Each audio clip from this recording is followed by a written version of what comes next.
Amit Shah press conference માટે આવ્યા છે, સાથે જ સીએમ ભૂપેન્દ્ર પટેલ પણ હાજર છે। આ પ્રેસ કોન્ફરન્સમાં તમામ વિગતો આપવામાં આવશે। પ્લેન દુર્ઘટનાને લઈને તે સાંભળીએ।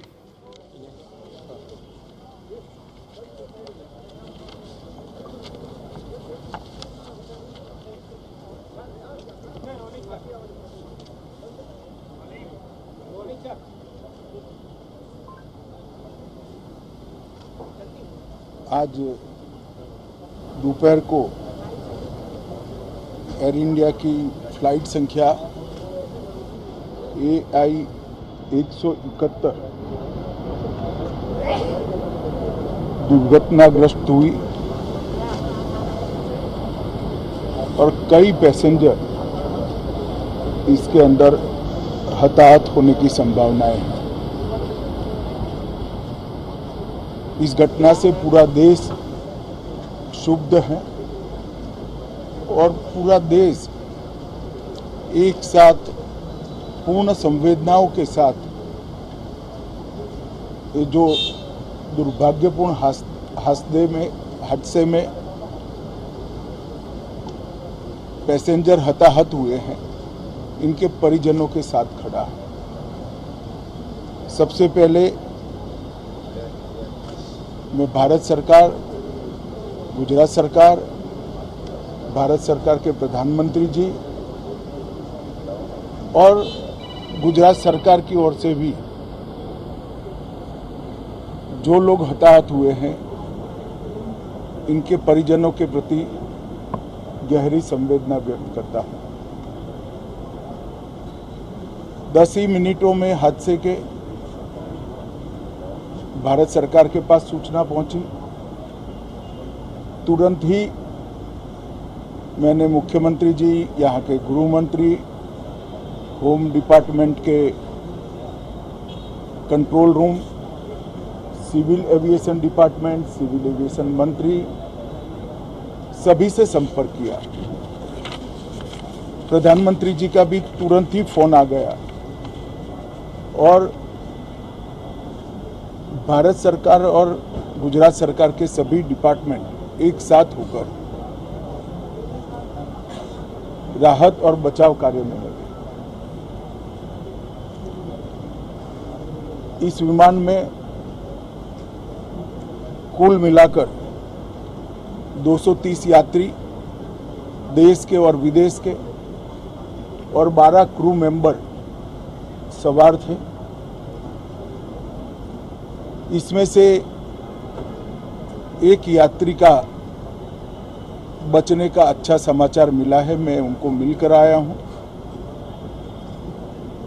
मृत्यु का आंकड़ा तो DNA परीक्षण और यात्रियों की पहचान के बाद ही अथॉरिटी अधिकृत रूप से घोषित करेगी,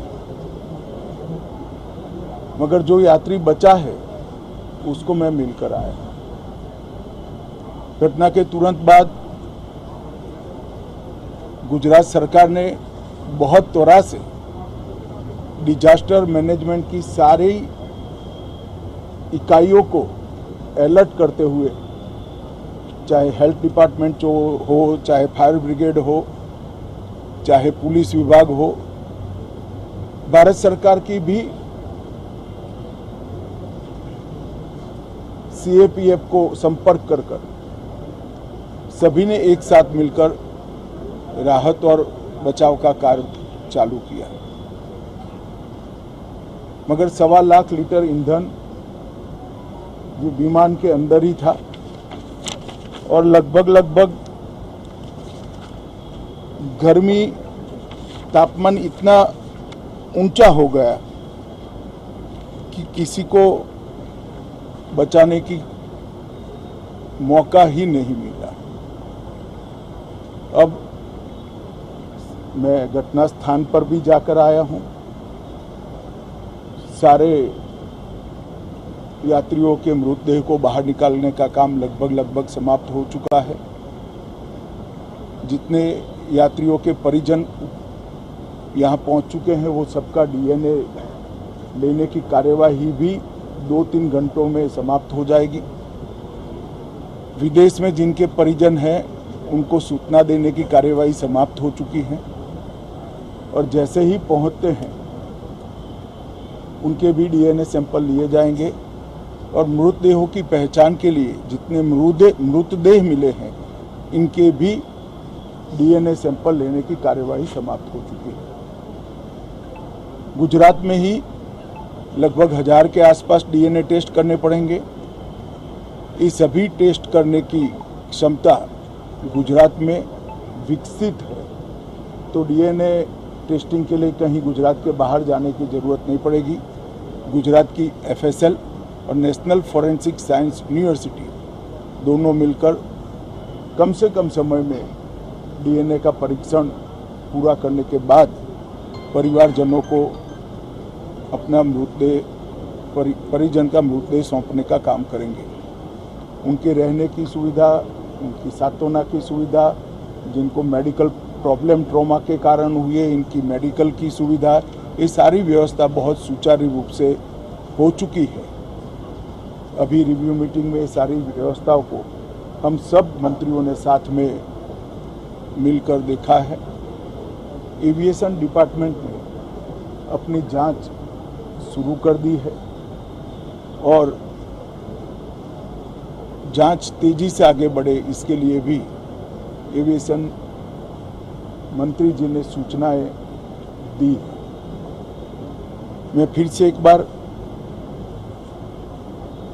राहत काम में जिन जिन एजेंसियों ने त्वरा के साथ बचाव और राहत का काम किया वो सभी का धन्यवाद करना चाहता हूं और फिर से एक बार जिन्होंने अपने परिजनों को गंवाया है, हताहत हुए हैं, वो सभी को मनपूर्वक संवेदनाएं व्यक्त करता हूं। मैं एक बार जरूर कहना चाहता हूं कि ये एक्सीडेंट है, एक्सीडेंट को कोई रोक नहीं सकता,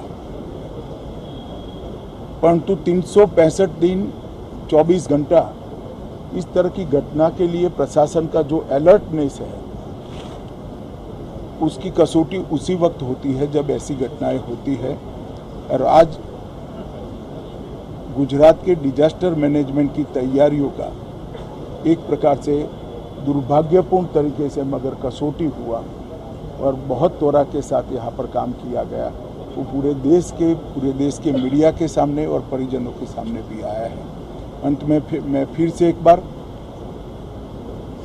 सम्माननीय प्रधानमंत्री नरेंद्र मोदी जी की ओर से, भारत सरकार और गुजरात सरकार की ओर से सभी हताहत लोगों के परिजनों के प्रति गहरी संवेदना व्यक्त करता हूं। धन्यवाद।